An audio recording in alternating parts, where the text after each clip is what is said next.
വയനാട്ടിലെ ഉരുൾപൊട്ടൽ ദുരന്തത്തിൽ രക്ഷാപ്രവർത്തനത്തിന്റെ ഭാഗമായി സൈന്യം ബെയിലി പാലം പണിയുമ്പോൾ പല ദുരന്ത മുഖങ്ങളിലും രക്ഷാപ്രവർത്തനം ദുർഘടമാകുന്ന ഇടങ്ങളിലും നമ്മൾ ഏറ്റവും കൂടുതൽ കേട്ടിട്ടുള്ള പേരാണ് ബെയിലി പാലം എന്നത്. എന്താണ് ഈ ബെയിലി പാലം? വലിയ ചരിവുള്ള ദുർഘടമായ പ്രദേശങ്ങളിൽ അടിയന്തരമായി പണിയുന്ന പാലങ്ങളാണ് ബെയിലി പാലം. മുൻപ് തയ്യാറാക്കി വെച്ചിരിക്കുന്ന ചെറുഭാഗങ്ങൾ കൂട്ടിയോജിപ്പിച്ച് പാലം പണിയേണ്ട സ്ഥലത്ത് എത്തിച്ചാണ് ഇത്തരം പാലങ്ങൾ നിർമ്മിക്കുന്നത്. ഉരുക്കും തടിയുമാണ് ഇത്തരം പാലങ്ങളുടെ പ്രധാന ഘടകങ്ങൾ.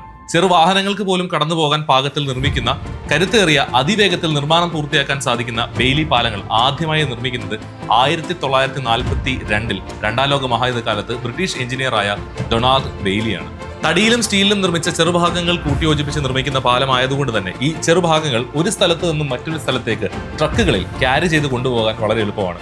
ചെറുഭാഗങ്ങളായതുകൊണ്ട് തന്നെ ഇവ കൂട്ടിയോജിപ്പിക്കുന്നതിന് യാതൊരു യന്ത്രസഹായവും ഇല്ലാതെ കൈകൾ കൊണ്ട് തന്നെ ചെയ്യാനും സാധിക്കും.